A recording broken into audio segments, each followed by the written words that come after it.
We have a membership report. This is being presented by me for Caleb Cronick, who handles membership for our trustees. The only real matter that we need to address tonight would be the additions by letter or statement, and we had two new additions, Eric and Jennifer Friday. Reinstatement, there were none. Lost by transfer, there was one, Myrtle Williams. Removed for non-engagement, there were nothing, and we had two who passed away. Any questions on that piece of the membership roll? The bottom part gives you our small group report. And gosh, given all that's going on, I think our numbers are pretty awesome. So kudos to everyone who continues to support your small group. I need a motion that we allow Cindy Graves to adjust our membership rolls by this document. Motion by Larry Johnson. Do I have a second? Second by Miles McChristen. All those in favor say aye. Aye. Those opposed say aye. All right, now I'm going to turn it over to Scott Badgett, who will give us our financial report.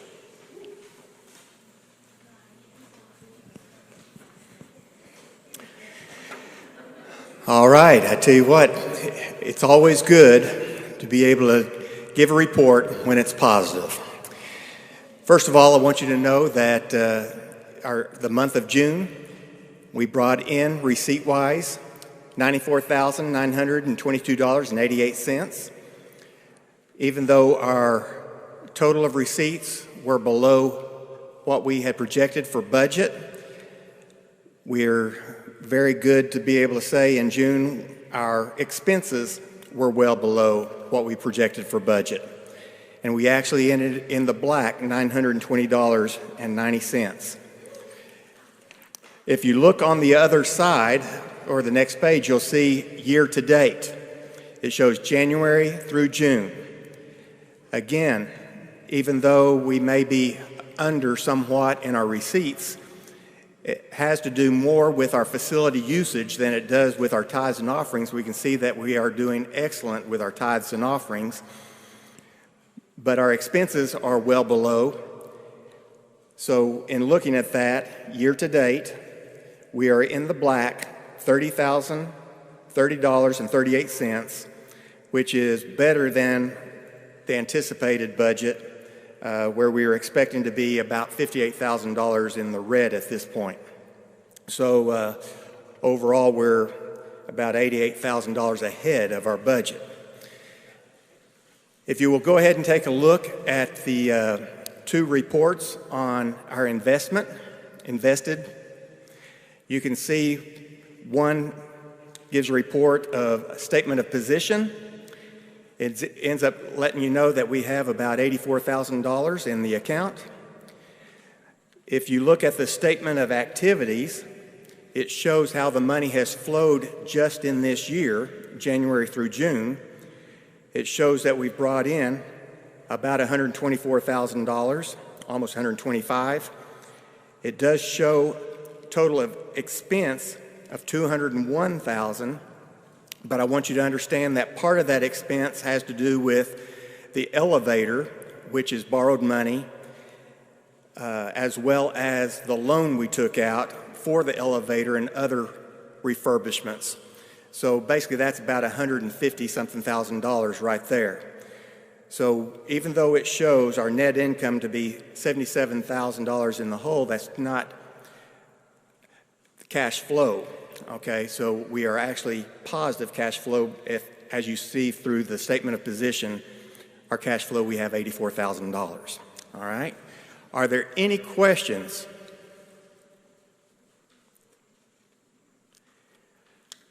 No other questions?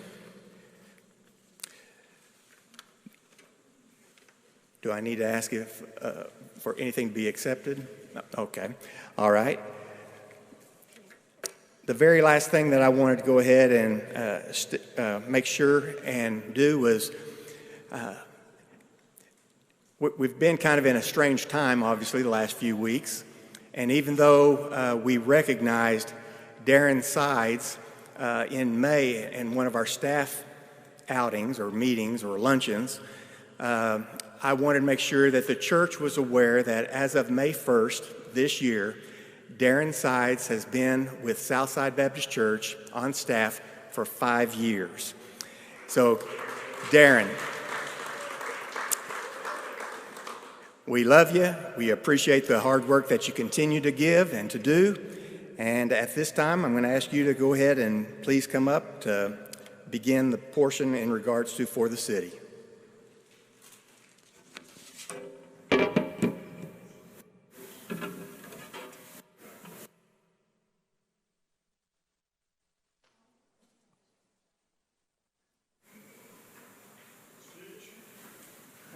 Oh, what a speech I have for you.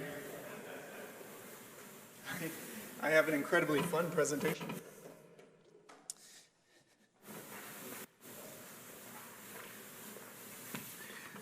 Well, thank you guys for joining online, and thank you guys for coming out in person as well. And thank you, Fahim, for the text message. It is incredibly different doing these things in person and working through these things in the room. I don't know if y'all are feeling a little bit of difference right now, but I greatly appreciate it. I'm pulling up my notes for tonight, and then they disappeared, so that's always fun. So the first thing that I want us to do is, about a year ago, we did the For the City campaign. And in For the City, we went through and we looked at the city of Jacksonville and really ourselves and what kind of a church are we doing. So we're going to continue on this as we started today's sermon series with Jeremiah, and it was Jeremiah, a prophet for the city. And I don't know if you made that connection, but there you go. So we're continuing this in this meeting with For this City and being on mission in our communities for the gospel. How are we in small groups being on mission for our community?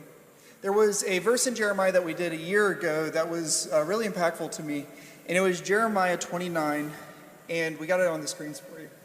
Thus says the Lord of hosts, the God of Israel, to all the exiles whom I have sent into the exile for Jerusalem to Babylon. Build houses and live in them, plant gardens and eat their produce. Take wives and have sons and daughters, but seek the welfare for the city where I have sent you into exile, and pray to the Lord on its behalf. For in its welfare you will find your welfare. That's Jeremiah 29, 4-7. And I'm always iffy whenever we get to verses on how quickly we relate ourselves as a church, and specifically as an American Christian church, and then even more particularly as a individual congregation like Southside to the nation of Israel, because I don't think those connections always align.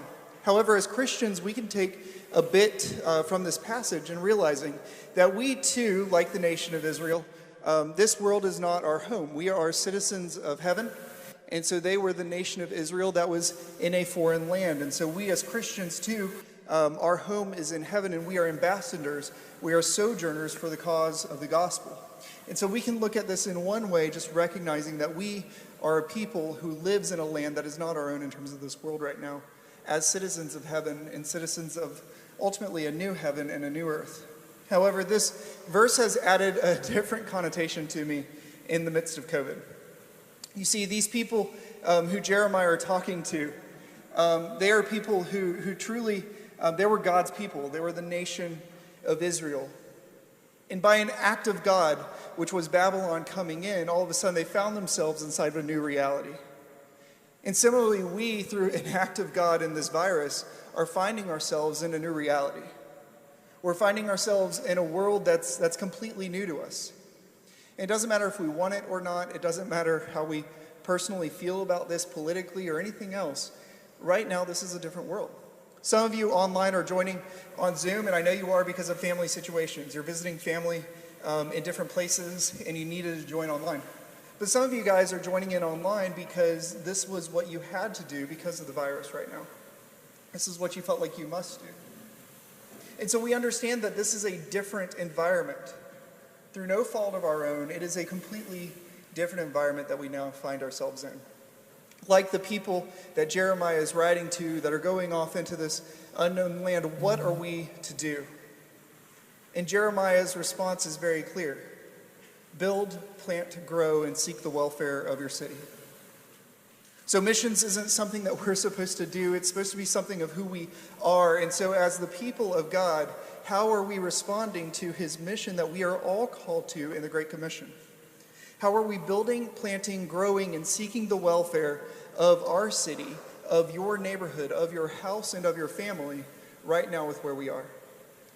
You guys have done an amazing job, and I know I'm talking to SALT leaders and some general members who have joined in with us online. You guys did an amazing job when COVID started to transition our groups completely onto Zoom and to work with our groups on Zoom and to keep connection with people. We've done a great job at connecting with people who previously weren't connected at all. One of my favorite stories through all of this was the story of how Vanita and Francis are now connecting every week through a phone call over Zoom. And so here is a couple that calls themselves Zoomers now. I know in culture there's like Zoomers referred to Generation Z sometimes, but I also kind of like that Vanita and Francis are calling themselves Zoomers for that reason as well. But they have now connected into community in some of the first ways that they haven't in years. I don't know, they may be watching us right now. I wouldn't put it past them. And so looking at that reality, here we are, and you guys, that's you. Y'all did all that work to build that. Y'all did that work to keep the relationship strong. Y'all did that work to keep your groups strong. And so I greatly appreciate that. But in moving to Zoom, we did it as a short-term fix, not necessarily a long-term solution to the situation we found ourselves in. Because granted, in January, I stood on this stage and talked about COVID thinking it was some foreign thing that was going on that was really weird. And then by March, all of a sudden it's here, and who would have thought that would have kept going to where we are right now? And the reality that we're probably living with this for a little bit longer. So our short-term solutions need to transition to a strategy for the future. Because how we're going to build, plant, grow, and seek the welfare of our city, that's right now and that's to the future. And if you're like me, you are completely zoomed out. And so for some of us, we Zoom just because we need to. But others of us are desiring something else. We want flexibility, and we really want flexibility to meet in person. So how are we going to do that in our small groups?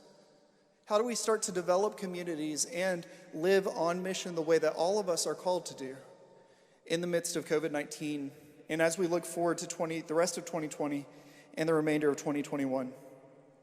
The answer to this, as I've thought and prayed on this, Gary was one of the first people that we just talked about this in staff.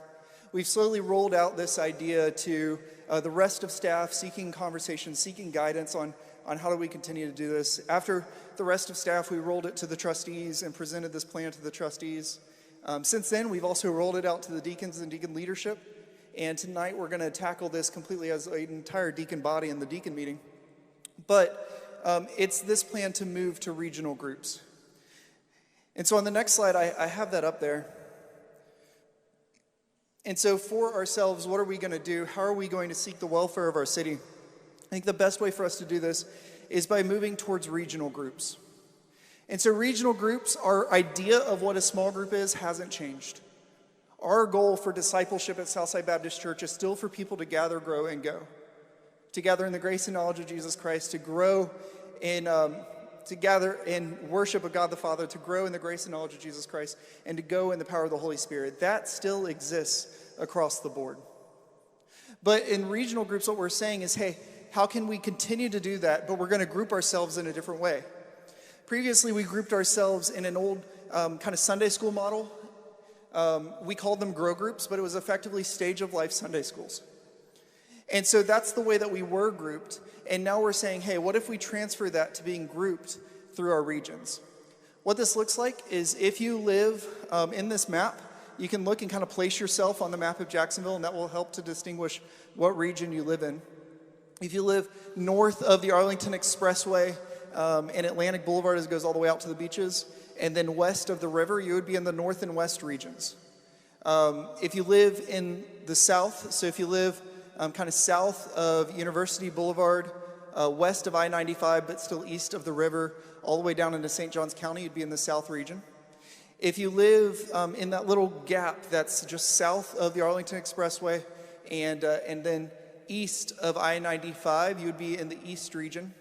And if you're right around the church, if you're going west of I-95, east of the river, and north of University Boulevard.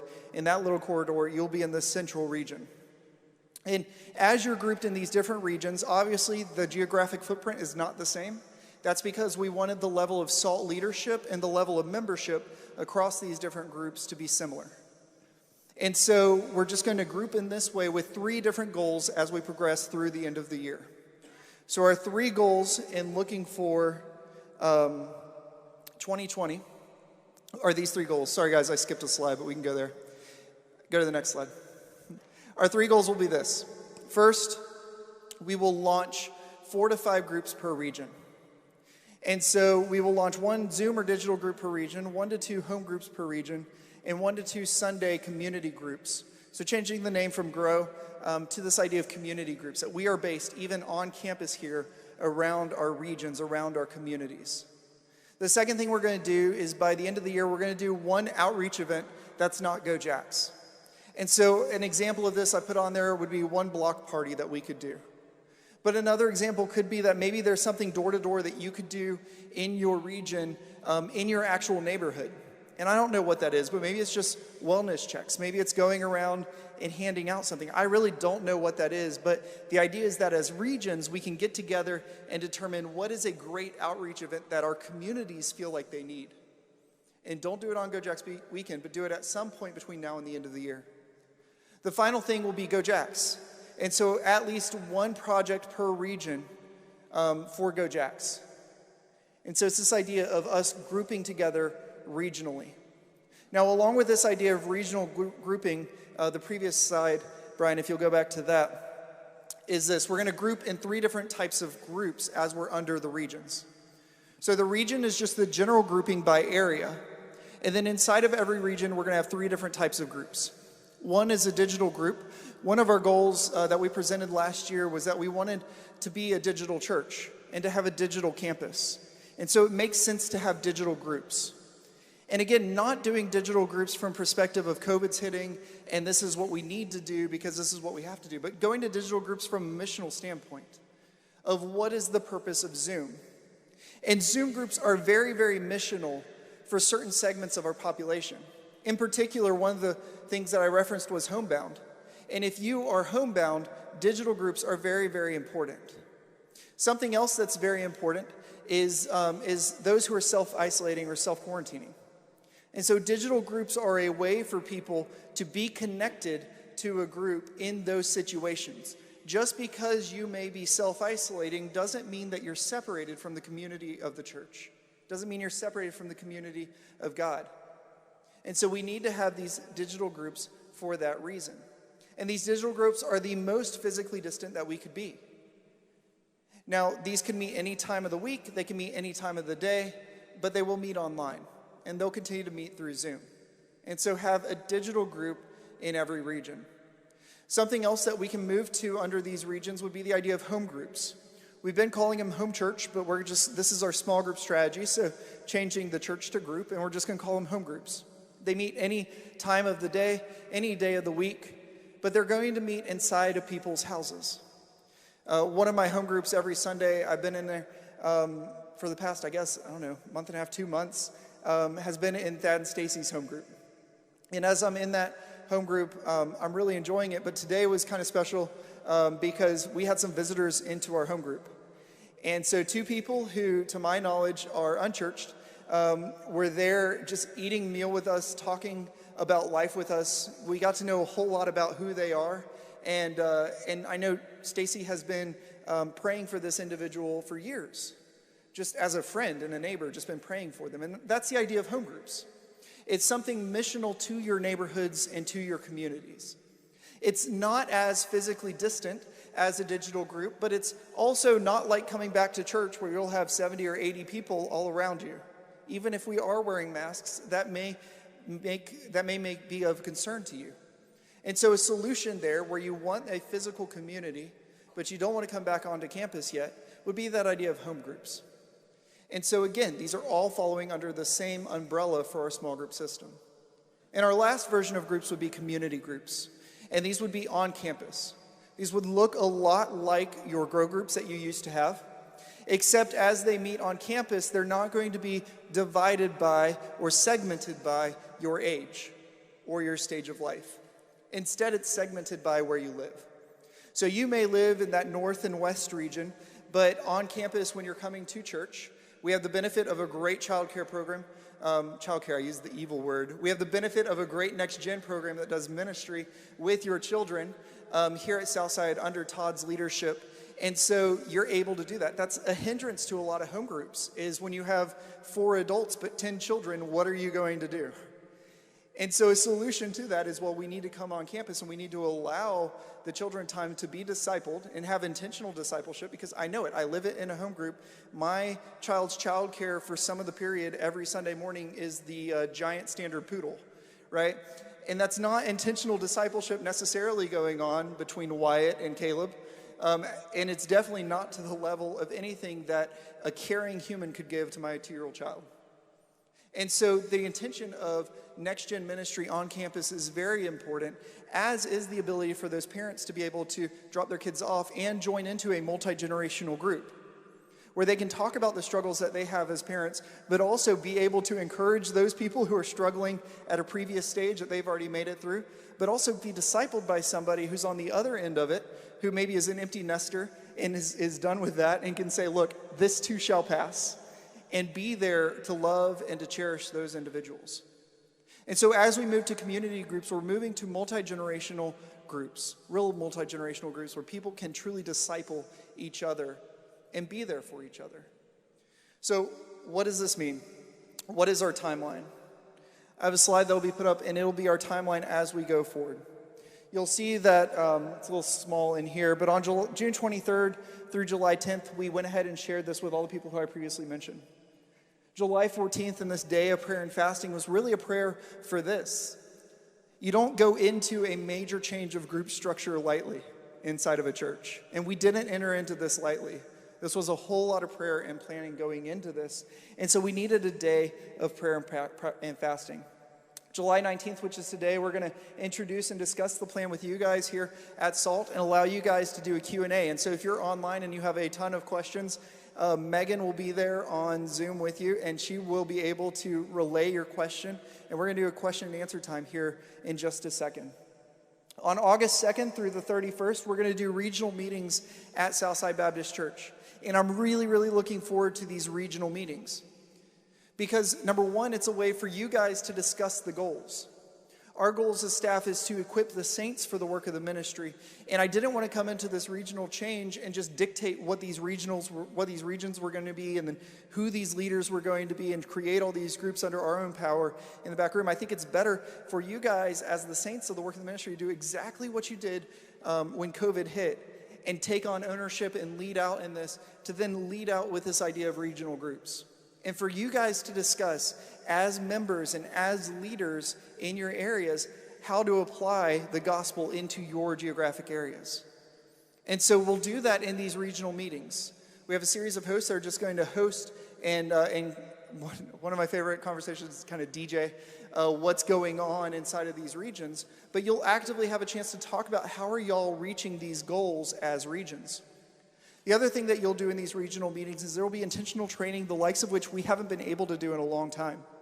So the 4 pastors are going to get together.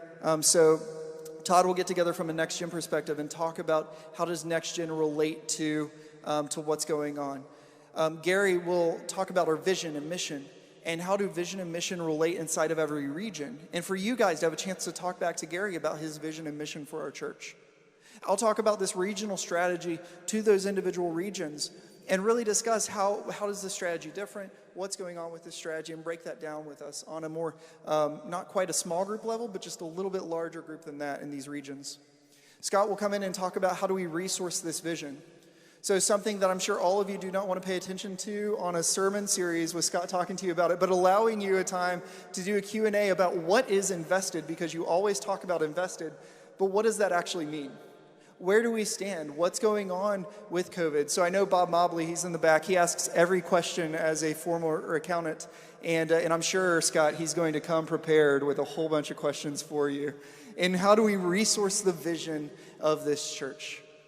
And then finally, and this is something I'm really, really excited about, Mike Reed, he's used to be the pastor at the church down San Jose just a little bit, and he now works at the JBA as the Expand, I believe is what he is, individual at the Jacksonville Baptist Association. He's going to come in and share with us how-to guide on how do we share the gospel with people. Because again, this whole regional group is about us planting, us growing, us discipling, us caring for the welfare of the people around us. And there's no better way to care for the welfare of the people around us than to share with them the truth of what the gospel is. That the most important thing for everybody in this room listening right now, and everybody in this room that's around this geographic building and around your house, is for them to come to a saving faith in Jesus Christ. That their sins can be forgiven. And so how do we empower you guys to be able to transfer that message to other people? Mike Reed's going to do that with you guys. He's going to sit there and give you guys a sample of a 15-second testimony, which I love because it kind of strips all of the things that I have to memorize, and sometimes I'm bad at memorizing. And so he strips some of that off, and it really becomes about your testimony and your relationship with God before you knew him, when you got to know him, and then after you knew him, what's changed. And in 15 seconds, how can you share the gospel of what God has done in your life individually? So the 15-second testimony would be one thing that he does, but it'll be a bunch of trial. And so you'll go back and forth with each other. It'll be really interactive. I'm really looking forward to Mike's training for you guys. And so those are all going to go on. All these regional meetings will go on throughout the entire month of August. They will be in person and on Zoom. So that way individuals can connect online as well. And then on September the 6th, we will launch our new groups. So September the 6th, we will move from these larger kind of regional meetings on campus to on-campus small groups again. But they won't just be grow groups, they will be community groups at that point. They will be on-campus versions of multi-generational ministry on September 6th. And then finally, on October 3rd, we will have Go Jacks. And so on October 3rd, we will go out into our neighborhood and evangelize to the people that are around us. So, with all that said, how does this impact you guys as SALT leaders? The last slide that I have on here is our SALT leadership and who's in each. So we have North and West. You can see where your names are and who's lined up. The bold, besides one region, is all correct. Those bold individuals are going to be the hosts in every region. So Cassie and Miles will be the hosts in the North and West regions. In the East regions, you're going to have David Cook, and Gary and Holly Walsh will be the hosts in those regions. In the South, you will have Kathy Badgett and Kevin Martin will be the host for the South region. And then the Central region will be led by Mitch Turknett and Richard Elkins. And so as regions, we will meet on campus at that time, and those individuals in the bold will then lead. Now, as deacons, we're going to talk in the next meeting about how does this break down even more, and what can deacons do to help us initiate this inside of the different regions. So with all of this said, this is the end of my presentation. I know it was a whole lot of me talking. Thank you guys for paying attention online and in person. But we're going to move to a series of Q&As. And online, Meg's going to end up posting just some FAQs that we developed in planning this. And so she's going to post that file along with the PowerPoint that we just walked through. She's going to post all of that to you guys who are joining us on Zoom. I'm going to email it to all of SALT after this meeting, everything that we're talking about, as well as emailing who falls into what region that are members of the church. So what membership falls into each region that we're talking about. And it's a list, it's an Excel spreadsheet that, thank you, Heather Johnson. She went through and looked at every pin of every person's house and wrote them all down on an Excel spreadsheet, which is about 450 or something different pins. And so thank you, Heather, for doing that and dividing everybody up. But that'll be something that we'll do is just see where does membership lie. And as you can see on this list right here, it's pretty even in SALT leadership. And if you're sitting here thinking, well, how do we launch 4 to 5 groups per region? Well, this is how. It's through all these different leaders that we have on SALT. It's through you guys. It's really how do we launch these groups? How do we care for souls inside of our church? But how do we care for the welfare of our city outside of its walls? Does that make sense? All right, Kevin's going to help us with a microphone. So he's going to go to the back. And John or Jaron, if y'all could get a mic for Kevin. This way, if any of you have any questions about this, y'all can do it. Hey, Brian, can you do me a favor? Can you bring me up one of those pages that I printed out just a second ago? The FAQ that we're posting online, Brian has back there as a piece of paper. If y'all wanted one, you can raise your hand and Brian will get it. But Brian, I need one too, so. First question. Yes, first question. Thanks, Heather. So if I have a house church going right now and I wanted to invite somebody that's not necessarily in my neighborhood, is that still allowed? Yes. So just like the all groups, this is a commitment to regions that we're asking for leadership to do. This is a commitment to the regions that we're asking for our SALT leadership to do, for our deacons to organize around. We are not going to card every individual that comes into any group, whether it be on campus or inside of a house church. If you saw where the geographic footprint is, technically the Guilders are in the East region and I am in the Central region. So even right now I am breaking my own rules in being a part of a house group on Sunday morning that's outside of my region. So I am saying that we're asking for leadership to commit to the regions in which they live. But if somebody, is going to your group and by golly, they're going to keep coming to your group before COVID, then they're probably going to keep going to your group even after it's in a different region. And we understand that and we respect that. But at the same time, we want to challenge people to try the group that's in their region. So try out going to a different regional group. Great question, thanks. And if you're online and you have any questions, Meg is there to relay any question you have. Next question. Darren, it was just a point of clarification about the timeline. I could not really see that from back here. Yeah. In September, I heard you say that the community groups would be here at the church, but what about the rest of the groups, the digital groups and the home groups? When do those start? In September also? Yeah, so what I would really love is if you right now are a home group or if you are already an online digital group, Sunday mornings at 9 o'clock and your group meets sometime around there, please work out a way to change that time frame and keep that time frame reserved for regional groups. Now, maybe if you're in a home group, you may decide that, hey, we're going to, as a group, zoom in to the regional group for this area and be a part of that conversation at that point in time. That's awesome to do that. But we just ask that you reserve that time frame for those regional groups on Sunday morning for the regions. If you're already a group that meets on Sunday morning, we're not going to ask you to disband entirely even during this thing. So if you're currently meeting, and I told Laura Lineberry she would be an example, and let's say you're in Laura's group right now and they meet on Sunday mornings, they move to a different night of the week, so maybe they move to a Thursday or Friday, whatever it is. Then what would happen is that group could still meet during August on that other day, and then connect into the church on Sunday morning, either through Zoom or in person. That wasn't really my question, though. Okay, go ahead. Okay, supposing I decide that I'm going to join a regional group, but I have to be a digital person because of my situation. When does that start? So you can join in with the regional group in August over Zoom. I got it. What happens in September? In September, in the regional groups, y'all will talk about, okay, what are the digital groups that we have in this region right now? And y'all will plan that out over those 5 weeks of August. And ideally, you would then start, and maybe, I know, Cindy, this may apply to you. Cindy, you may be then leading a digital group in the South region in September because you connect digitally. That's the way you connect on Sunday morning. You want to keep doing that. And you've gone to the regional meetings. You volunteer and say, hey, I want to be a part of the digital group in our region starting September 6th. And then you join in with that new group that's created at that time. Okay, so basically all the groups are supposed to start in September. All Yes. the new groups. Gotcha.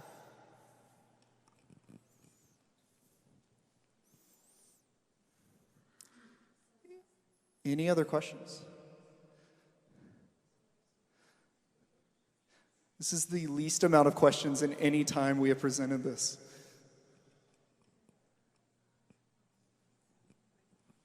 So what if I have a grow group going on now?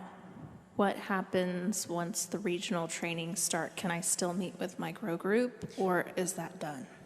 Yeah, so that's where I say you could still meet with your group on a different day as long as it wasn't during that regional period.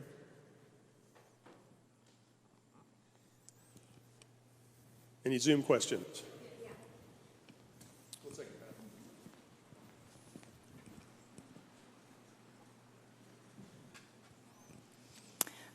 If a guest comes on a Sunday morning, are we going to assign them to a regional group, or is it more practical to look for a group that might be able to connect right away, such as parents of preschoolers or college-age students?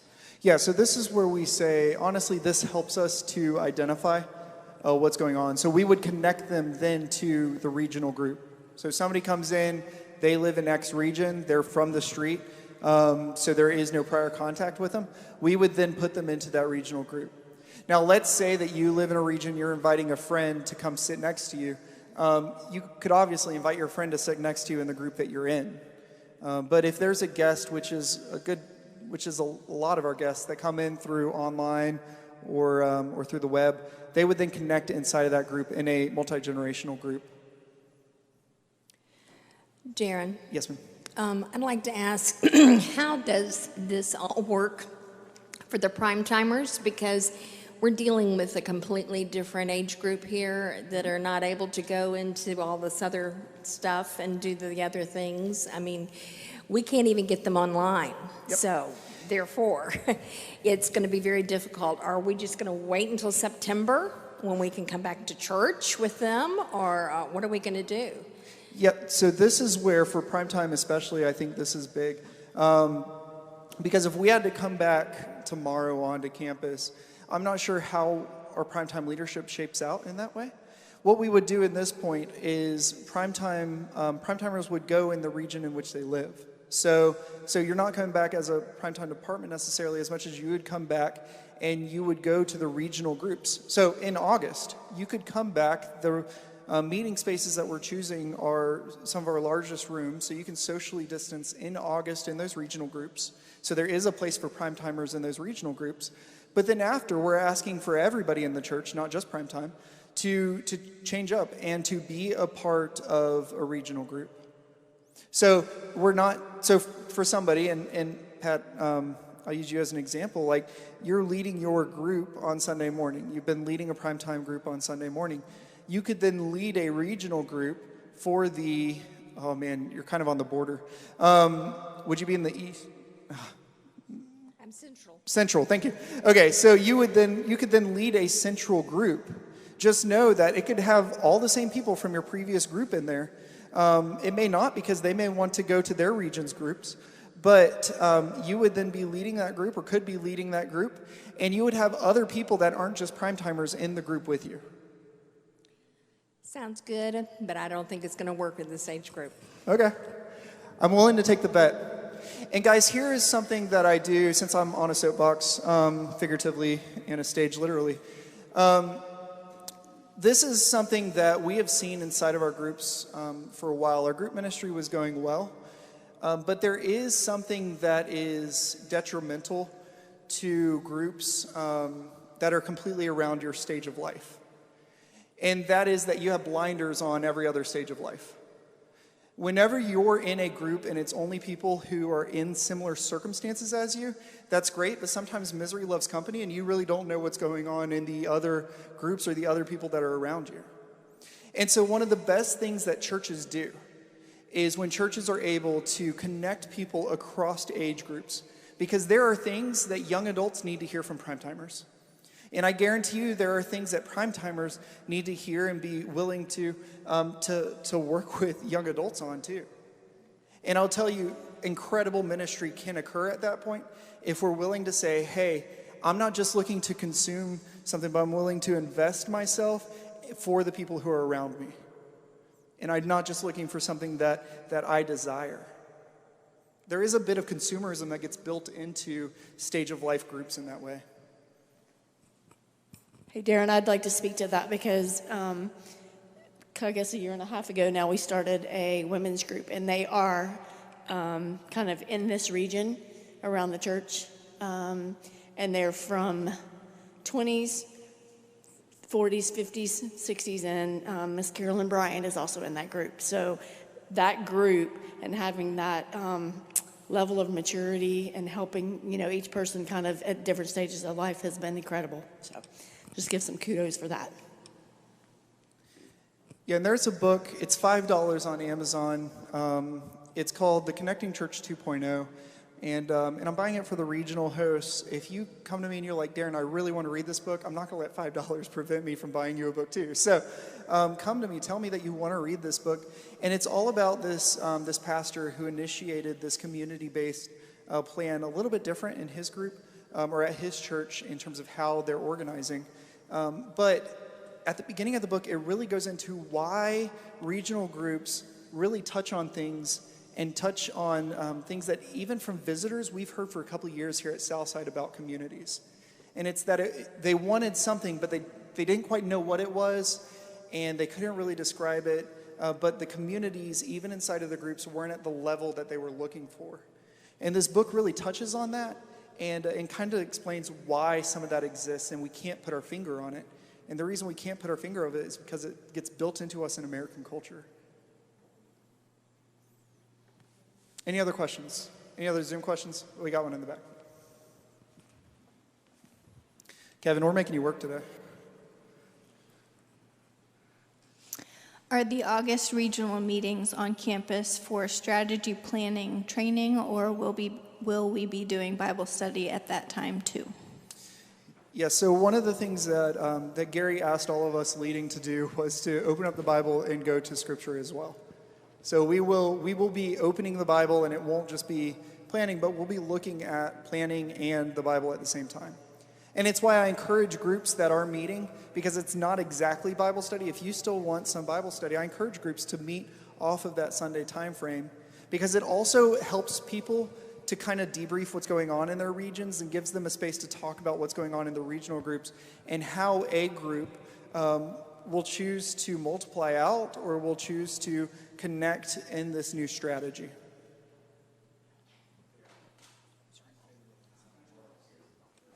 Yes, and we will have childcare during these regional meetings in August. If I may correct you, we'll have all next-gen stuff. So high schoolers count. You set me up for that. You said, did you say there would be childcare? It's a planted question. Set me up for failure. Any others? Yes, I see a light and I see a hand. I don't know who it is. Got a question. So it sounds like anybody who needs childcare will need to be in the community groups that meet here at church. Anybody who needs next-gen ministry for their children in order to have a functioning adult conversation that works well, it'd be best for you to come on campus and let your kids be discipled while you're being discipled as well. So then that's going to, it seems like that's kind of going to take one demographic out of the other groups where they'll be entirely on campus, and then are those on-campus groups going to be limited in number? Number of people per group then? I'm missing your question. Well, if everybody with children is going to have to meet here on campus. In the regional I'm not talking groups, in August, I'm talking in September. Okay. I'm talking in September. When the groups all start, if everybody who needs childcare is on campus, is there a limit then to the number of other people who can come on campus? Because one entire demographic is going to be here already. Yeah, I think there is a bit of a misnomer that all of one anything is going to do something with COVID-19. So not all of one generation or demographic wears masks. Not all of one generation feels a certain way. And so I'm less concerned about that because I know that there are enough of my peer group even, so preschool babies, who are concerned enough for COVID that they are not looking to come back on campus quickly. And so they are going to continue to meet digitally, or they would feel better about meeting inside of a community group rather than meeting on campus. Does that make sense? Well, it does, but I'm just wondering, is there going to be a limit then on the number of people who are allowed to be on campus? So will the community groups that meet here, are they going to be limited in number? We can only have 20 per group, on campus or something like that. Yeah, I mean, to me, a small group is too big when you start getting around 10 to 12 people.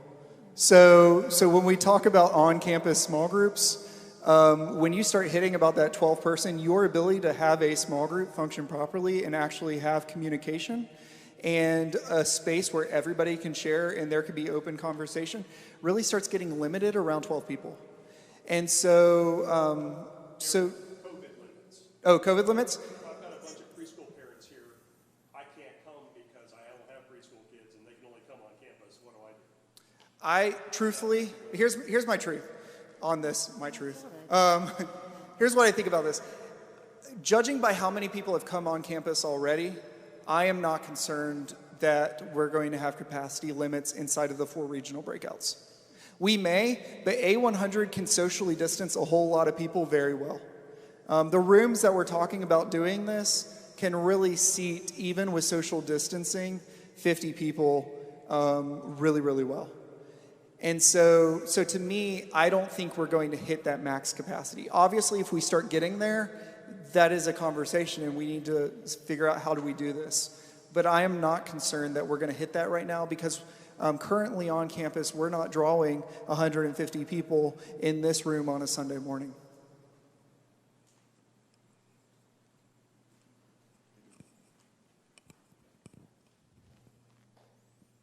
We got a Zoom. And we're getting close to time, so we'll wrap it up here in just a second.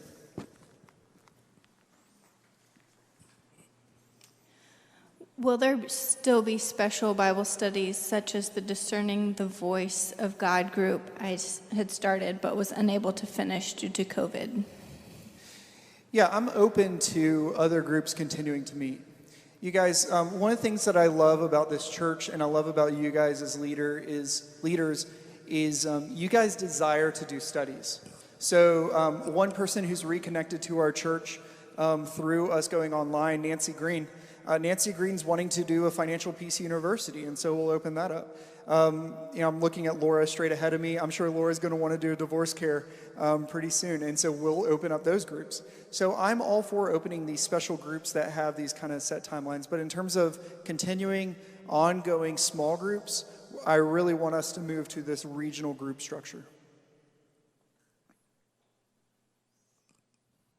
Did you have another one? Okay.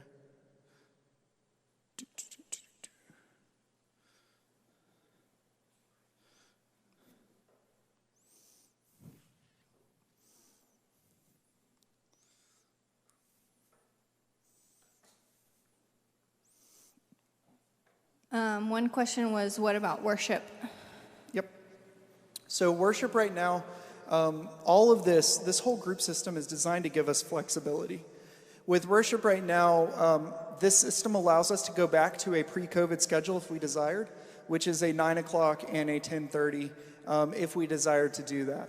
However, it's really hard to know what we need to do. Again, as I said, we're not necessarily packing out this room on a Sunday morning. And so we're not yet at critical mass for us to say, hey, do we go to 2 services because critical mass demands that we go to 2 services? So I'm sorry that is me punting the conversation, but it really is because this system and this whole thing is about how do we have flexibility in the midst of COVID.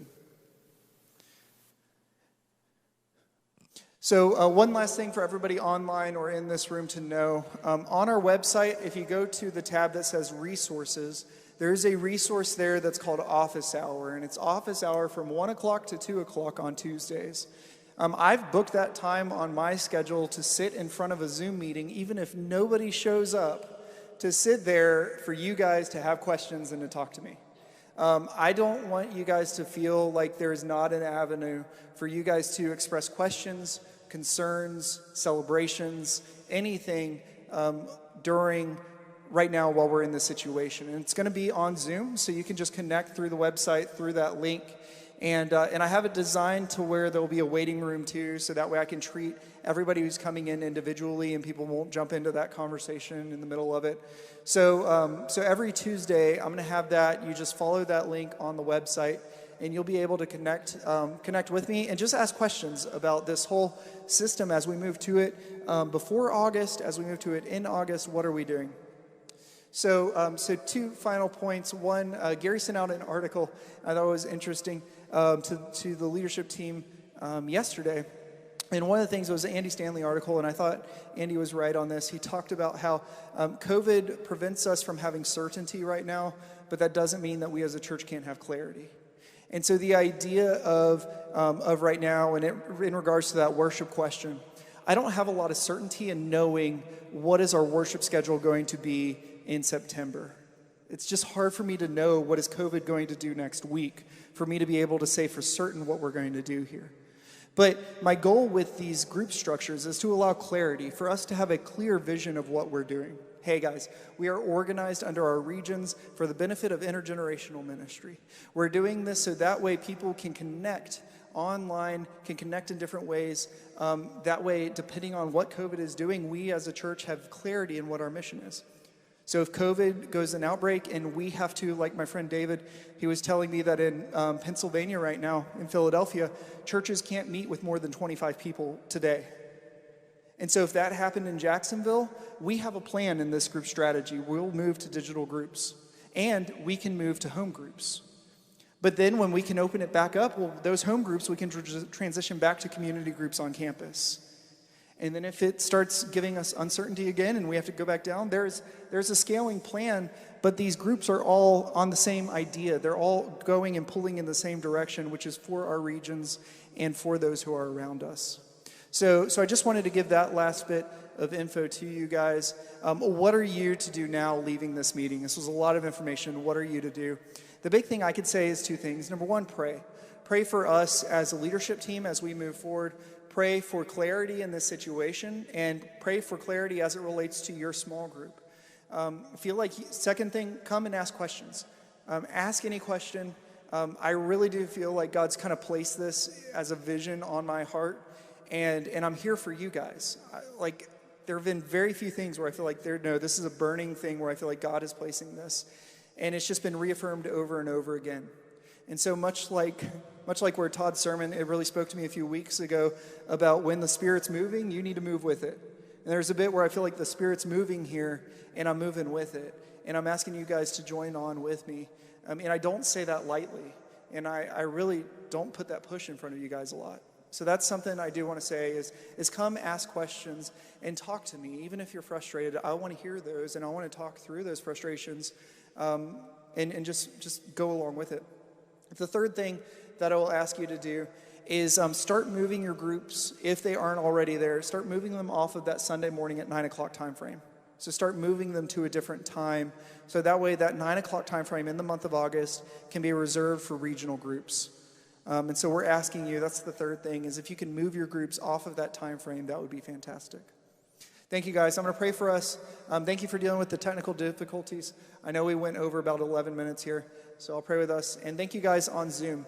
The deacons meeting will start right after this. We'll have about a 5-minute break, and then the deacons meeting will start. It will start on the same Zoom link. So if you're a deacon that's connecting over Zoom, stay connected on Zoom, and we'll meet in this room, and we'll meet on this Zoom link. So I'll pray for us. God, I thank you for this church. God, I thank you for assembling the team that you've assembled here. God, I don't think that there is a pastoral staff member here that can say that it's not an honor just to lead these volunteers that you've placed here. God, that you have given them such clear callings and such clear gifts. And God, I thank you for the joy of just leading out in those callings and gifts. God, help us as pastoral staff, help us as staff at Southside Baptist Church to equip the saints for the work of the ministry. And God, I pray right now that the individuals in this church, the leadership in this church will feel such a burning desire for evangelism, for seeking the welfare of their city. God, that as it seems like the whole world is in chaos because of sin, God, that we will recognize that we have the answer to all of sin's problems. And that answer is you. And God, the only thing preventing that from going out is us sharing it. So God, I pray that we as a church will be a sharing people, sharing the answer to the injustice that is around us, sharing an answer to the disease that is around us, sharing an answer to the fear of death that is around us, because in you there is no fear, God, and we thank you for that. God, we thank you for your death on a cross, and God, that it was a debt that I could not pay. But God, you loved us so much that you paid what I didn't deserve, to go to heaven. And God, we thank you for our salvation. And we thank you that we can have heaven here on earth right now, even though it is dim. God, we thank you that it's our charge to bring heaven on earth right now. And so we pray we can do that through our regional groups in the month of August and beyond. We pray these things in your name. Amen. Thank you, guys. We'll start the deacon meeting at 6:47.